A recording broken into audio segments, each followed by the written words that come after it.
Hello.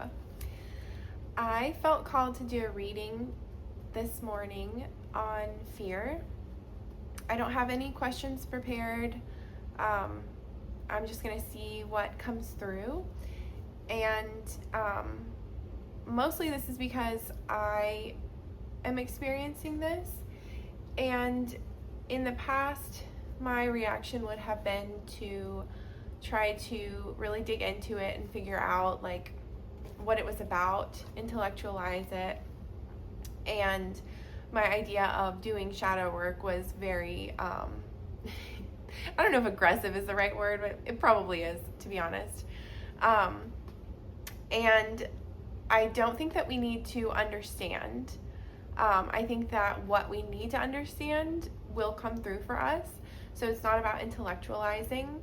And I've taken some time and sat with this feeling in my body. I've done a meditation and embodiment exercise, and I'll share some suggestions, like a ritual for that below. And now I want to ask some questions to feel into what it is we do need to know about this. Because, I'm just feeling like this is something that's being asked, something that's moving through the collective that I'm being asked to get some information on. So if you're relating to this, then we'll see what comes through, and hopefully this supports you in what you're moving through. So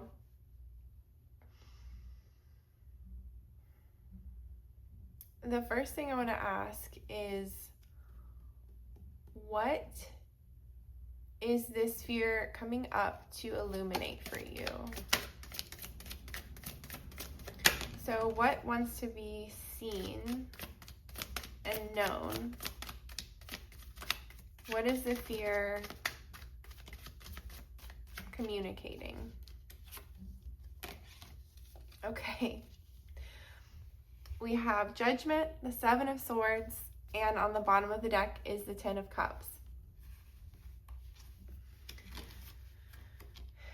So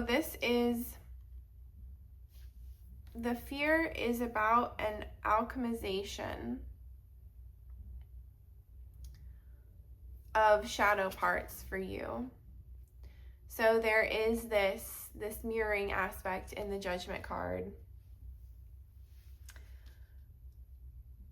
of there's these people in the front, and then there are people in the back there. And the angel is representing the call of your higher self or the divine. And it's calling you into union, into integration.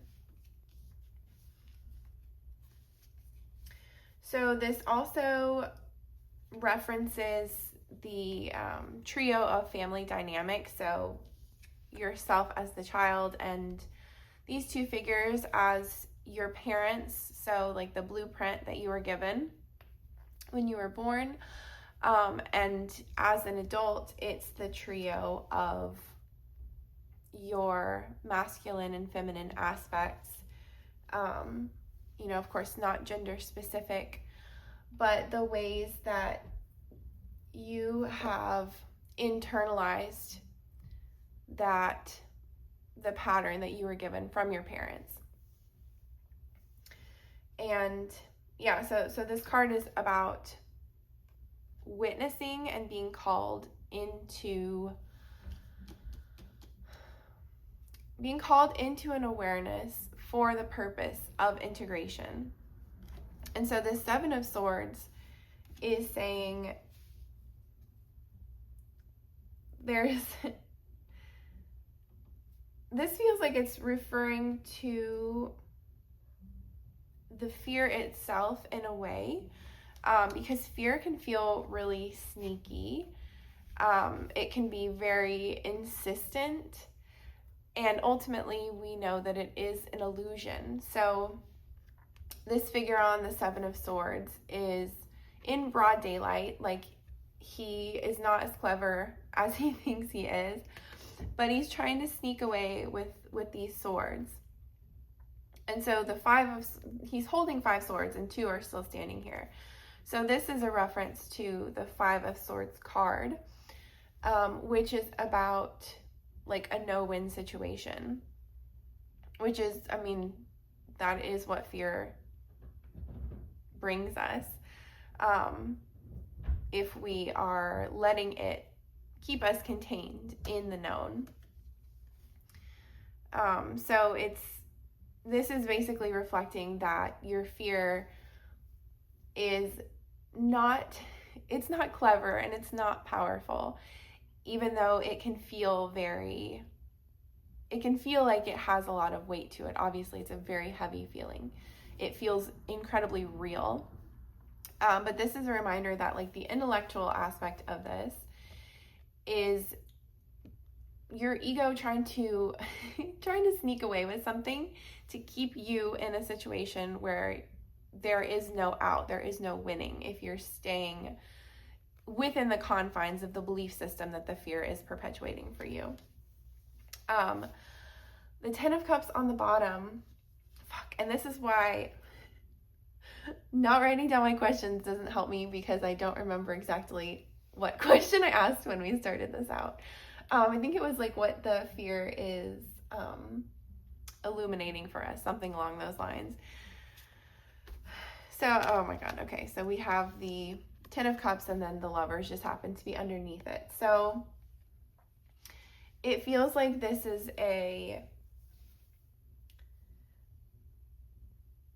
has to do with ways that you are coming into fulfillment, emotional fulfillment and joy and happiness, and being called, again, another card of union, and the Lovers is more about a choice to follow something that our soul is calling us towards. It's like a soul level recognition. It doesn't have to be another person. It can be any kind of calling that is usually on the surface is not very logical, but it's like an inexplicable pull or draw. And the purpose of that is to bring us into this 10 of Cups, like bliss and joy. And this is not just the 9 of Cups where that's a self-sourced emotion, but it's being shared with others here. And so it makes sense that there's fear coming up for you around this, because it can feel very scary to like come closer and closer to something that you are being called to, because it requires many, many iterations of ego death.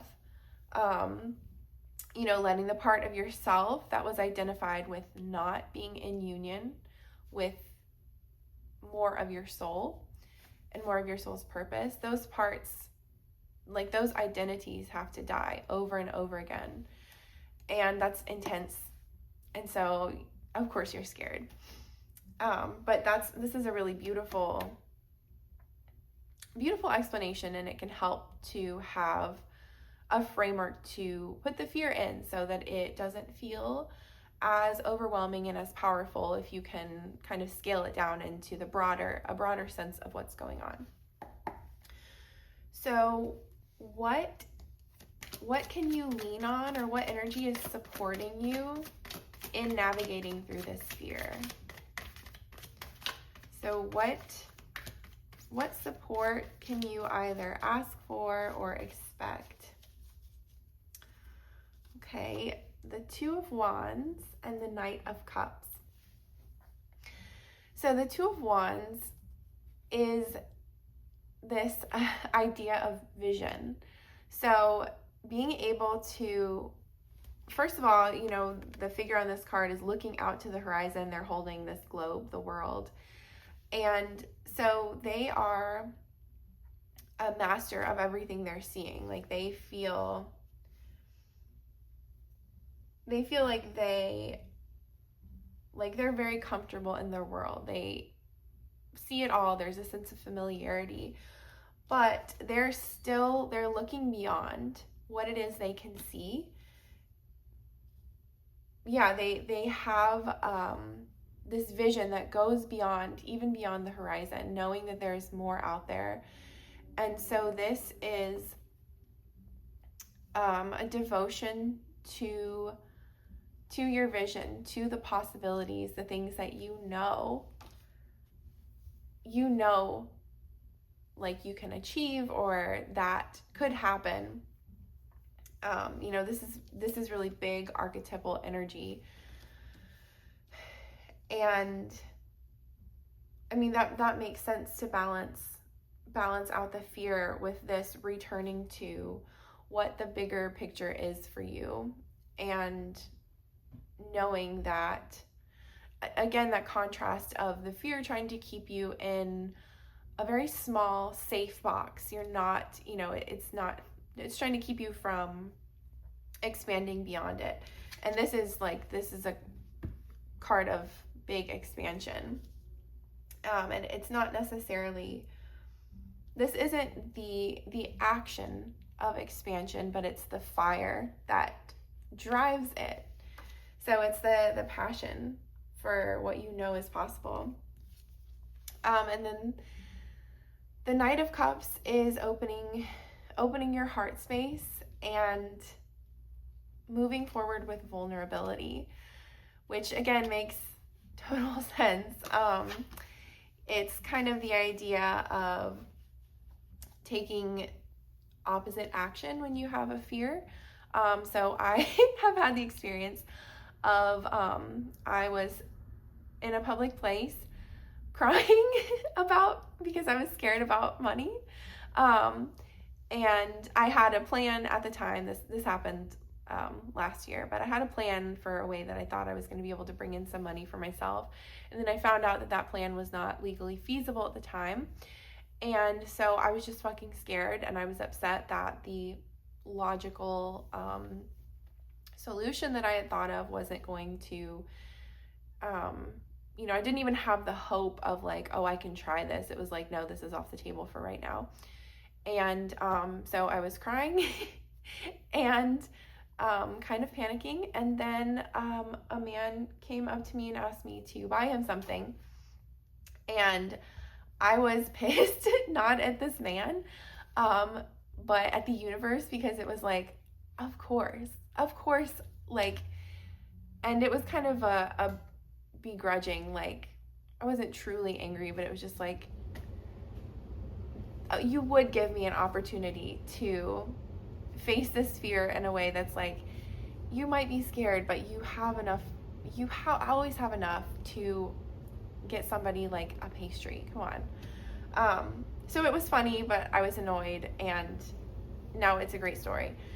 Why did I bring this up? Okay, vulnerability. Yeah. So this is the idea of like taking opposite action, and of course staying within your, it's not asking you to, like, if you're scared of public speaking, find a way to speak in front of 500 people. It can be a very small thing. It's just whatever feels accessible to you, not pushing yourself, beyond. You want to stabilize your nervous system as much as possible. But part of that stabilization is playing at the edge of where you feel the fear and pushing into it just enough with, something that gives you and your physical body the opportunity to see that the fear is an illusion. And it also is about being vulnerable with other people, because that's how we get support. That's how we I find that when I am vulnerable with others, it doesn't always pan out that I know exactly how this happens, but very often it's like that's something that they have also been moving through as well. And because I was willing to bring it up or be honest about it, it gave both of us the gift. It gave me the gift of being witnessed, and then the gift of, being seen and like, oh, this is something that I'm moving through also, or this is something that I have experienced as well. So this was about what can support us. So what is the fear signaling you that you are expanding into? So that's another thing that I found, is that whether it's a heavy, like tense, closing down fear, or it's just kind of like butterflies and excitement, and more of what I would have before called anxiety, which is it's all the same energy. It's just what belief systems it triggers and how we are experiencing it in our physical body. But it's always an indicator of, we're up against our growth edges, we're expanding. And, if you're a seeker, you're here, like that's what you want. That's a wonderful thing. And it's just part of the rhythm. So what is this fear like heralding for you? What is coming in that the fear is, I don't know, trying to protect you from, I guess. I almost said like blocking you from, but that's not possible. It's just your ego's way of kind of throwing up a caution sign, like, oh, hold on, something's happening. Okay, so we have the 5 of Wands, the 8 of Cups, and the High Priestess. So what is this fear? And on the bottom, we have the Hermit, which feels very appropriate for Virgo season, and reminds us that this is, regardless of what's happening externally and the external shifts that you're moving through, this is an inside job. Expansion is about the ways we shift internally, and then our external world mirrors that back to us.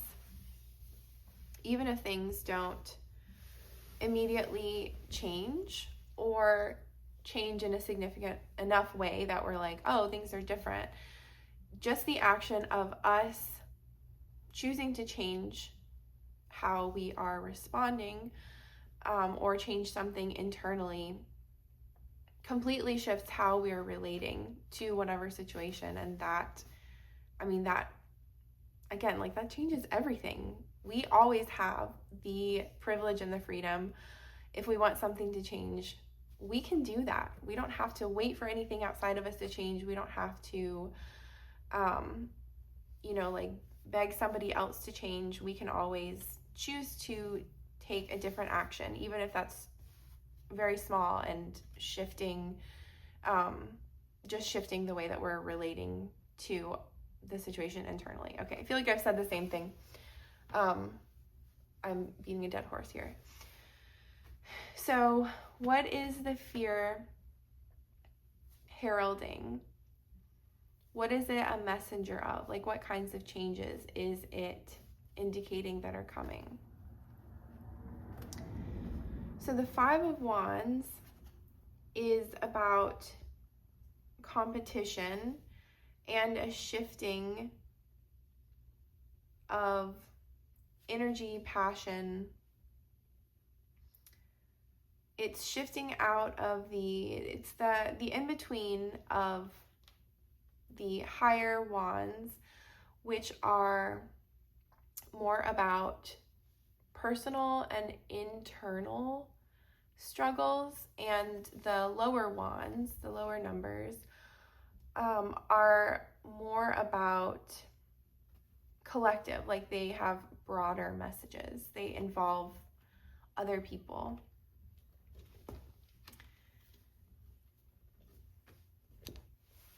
So this is, okay guys, come on, sorry, my cats are fighting right by the tripod. Okay. So there's a shift here in the way that your passions are being presented in the world and your fire energy. So this, I often think of this as like internal conflict, and it's not serious. Like, nobody's getting hurt here. They're not fighting with swords. They're just wands. They're all like, they're kind of at a stalemate here. But it is a 5, so it's change. It's a new iteration of something. Like, the energy is moving. So you are shifting either, and this doesn't tell me, okay, maybe as we read the rest of these. Yeah. Okay. So in context with the other cards, and the Hermit. So you're shifting away from the earlier arc of the Wands story, which is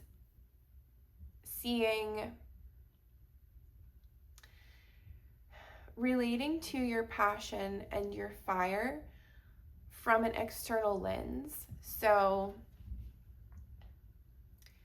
needing things externally to line up a certain way in order for you to feel like you can like bring your purpose into the world. So this is, I guess what I'm trying to say is like seeing your passion and your eros as something that comes from outside of you rather than self-sourcing it internally. And the reason I say that it's moving in that direction is because of the Hermit on the bottom of the deck being about going inward. The 8 of Cups about leaving behind some emotional stability that has felt very comfortable and safe and choosing something new. So this is a way of relating to your emotions that is... My cats are getting in on it. Holy shit. Okay, so the 8 of Cups is like moving out of codependency is a good example. So, the way that you may have always done things has been, again, the idea of like needing other people to be a certain way in order for you to feel stable. And so that's why I say stability, in the sense of this has been how you do things. And it's, just like kind of a pattern that you were repeating over and over. And this figure is choosing to walk away and heading towards the mountain. We have the moon up here, which is like the unconscious, the shadows, intuition and cycles. And the mountain represents like higher knowledge. And then we also have the High Priestess, which is like, has another moon. And she is existing in between two halves of duality. So she's guarding this veil here that has pomegranates on it, which is like the myth of Persephone. So standing for like choosing to integrate your darkness and your shadows, choosing the underworld. So the fear is coming up because you are moving through this internal conflict, choosing new emotional patterns, and choosing to alchemize and my brain has been deleting words lately. Choosing to alchemize and integrate this duality that you have been playing with inside of yourself. And you're going internally and seeing that all of this is within you. So I guess what I'm wondering now is what is next? So we've already asked for what support you're being given to move through this fear.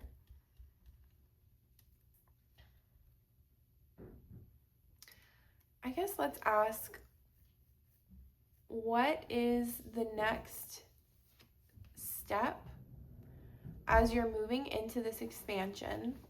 Right now, you're in the place where you're feeling and embodying and allowing the fear energy to move. And you know that there's this, you are expanding, and you know about the expansion that you're moving towards. But what can you look for to see that this movement is happening? Like what's next on your path as far as like transitioning? What will let you know that you are moving right along, like things are progressing?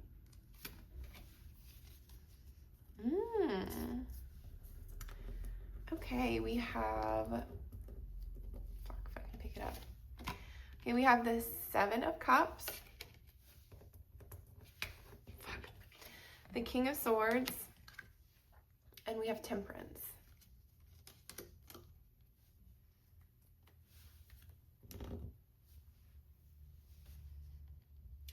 So the 7 of Cups is feeling like, this is not a traditional way of reading it, and I wouldn't have, this is just what's coming in right now, so I'm going with it. This feels like seeing a lot of different things coming together, synchronicities, and just little things popping up that are like, how did that get there? So like having a conversation with somebody, and then something you've talked about with them, popping up in a totally different place, a totally different circumstance, and it feeling like an echo, and you're like, wait a minute, what was that? Something that I've heard other people talk about, and I can't remember the context in which I've heard this, which is frustrating, but I know I've experienced this as well, is like when the synchronicities get so frequent and specific that it's almost scary. And that's kind of what this is feeling like. There's so many different things in the cups here, and you have considered so many different things. Like it feels like you've wanted a lot of different things, and there are, you know, a lot of things that make your heart feel full, and they're like they're coming from the ether to just start popping up in your experience as spirit kind of being like, we see you, this is real, and remind you that there are so many things happening for you behind the scenes. There is just like such a massive coordination that we like can't even fathom of the way that like events thread together and things come together for us. And our conscious mind, I mean, like I said, like we can't even comprehend that, but the choices and decisions we make are so integral to that balance, but we have no way of knowing in the moment. Like so many things happen, and it's like, I could never have known that me making this choice was going to lead to this. And if I had known, I would have been totally overwhelmed and probably like, I didn't have the wisdom and the oversight to have known to choose this for myself. And that kind of feels like this King of Swords coming through as well. But that's why our job is not to try to control or manage. It's just to stay present with our bodies, with our intuition, and in trust as much as we can. You know, you're not always going to feel that, and that is human. Like that's part of the journey. But whatever small kernel of trust you can reach for when you are deep in the fear of knowing there is something so much bigger at play here, and this is just a small part of the process. And seeing the fear, this also is what's coming through for the King of Swords, is seeing the fear as like not giving it more meaning than it deserves, not assigning to it like that it means that something bad is coming for you, or that you're doing something wrong, or that if you don't deal with it in the correct way, you know, that you won't get to where you're needing to go. And the King of Swords is like giving it appropriate perspective and like proportion in your life, seeing it as, just like we've been talking about, like just an indicator that you're shifting and growing into more of the fullness of who you are. And that's an incredibly wonderful thing, even though it feels very uncomfortable. And with Temperance on the bottom, that's just another layer of this, of like blending together the embodiment, allowing that fear to be in your body without making it wrong, while also, you know, reaching for what supports you and taking small steps to remind yourself that the fear is not in control. It's just a sensation that you, as the field of awareness, are experiencing. And that's and the Queen of Swords was underneath Temperance. So this is like the embodiment of the wisdom, not just the like direction of the thoughts. Okay, yeah, so that's the way that you alchemize the fear, is keeping it in perspective. Oh, and this also is about, okay, we started out asking about signs that things were like progressing and that you're moving towards that expansion. Because it feels good to have little like way markers we can look for and be like, okay, yes, like I knew that this was right, but still there's comfort in seeing signs that you're on the right path. So yeah, the Temperance is, I don't know, I mean, it's like maybe little yellow flowers, or feathers, you know, like little things that bring you joy, that are like a wink from the universe. But more than that, it's noticing that you are able to alchemize this energy. So you're not just staying, and this is not something that you have to, again, it's not like a make sure you're doing this right so that it happens. It's just noticing that you will move out of the stage of just feeling that constriction and tightness from fear. And the more you sit with it, the less power you'll feel like it has over you. Yeah, and so that is the alchemy at work. Okay. Trying to see if there's anything else. What else do we need to know about this experience of fear? So like I said, I'll put a ritual, and I think I'm going to record a meditation, and that'll be at the bottom underneath this post on Substack, for supporting you, because I know how uncomfortable and heavy and like threatening it can feel to be in the energy of fear. And you know, the more that you're, just know that it's not, it will not stay like this forever. You know, when we're in something like fear, it feels so all-consuming, and like that's part of the lie of the illusion, is like it's always going to be like this and things are just a disaster. And you don't have to do anything. You don't have to solve it or fix it. Just be with it, and it will shift. It will, I promise you. And then the more that happens, the more you build that trust in yourself, in your body, in the universe, or, however you relate to the great mystery, that like you will become more and more comfortable with riding the ups and downs of the spiral. So I think I'm just going to ask what message Spirit has for you about this. Any last messages from Spirit?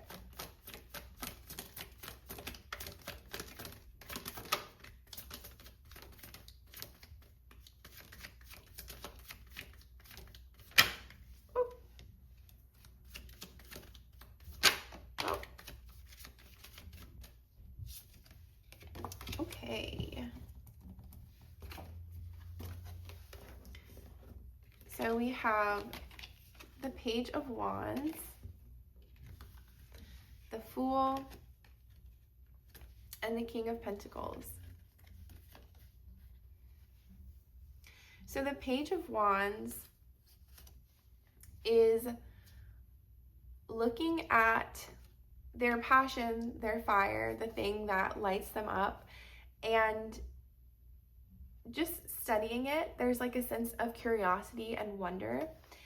And so this is like the pages all are that like kind of younger, less mature energy, but that always evokes for me a sense of like study and curiosity, because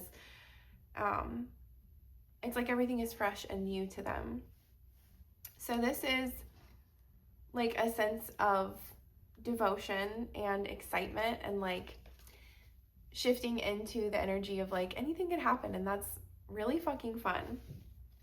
Looking at your passions and your desires is like what they can teach you, and what's also coming in is like, how good can it get? So it's just this light energy, and it also feels kind of like Spirit is saying like, this is how they see you. You are being studied with this curiosity and admiration and devotion, because you are this little spark of fire that is getting to experience this human incarnation. And I mean, that's fucking wild. And it's also really, really like, from my understanding, for beings and spirits that are not in physical, it's like, number one, this is one of the hardest places we can incarnate. One of the hardest like soul paths we can choose, just being in a human body in general on this planet. And yeah, so it's this kind of sense of reverence and delight looking at you. We also have the Fool. So Spirit is reminding you that you have everything you need. I feel like I end up saying this every reading, and like maybe it sounds kind of trite, but you really do. Like, you have this spirit and again spark that you can connect to. Like, the Fool is the energy of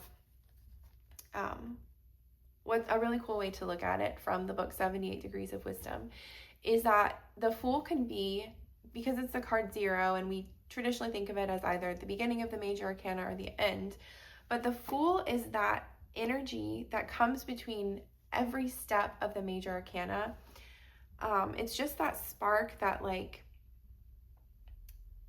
when it's like the quantum leap, when we, like, what is it that shifts us from one archetype to another? Like, that's not something that we can, like, you can't study that, you can't put it into words. It's just this like numinous thing that happens when we shift from one state of energy to another. And so the Fool is that like raw infinite potential. So you are, Spirit is seeing you as, and reminding you that you are this raw infinite potential. And it's like the forever beginner, like, sense of optimism and just, yeah, purity. I love that. And then lastly, the King of Pentacles. And so this guy is like so comfortable. He is so embodied and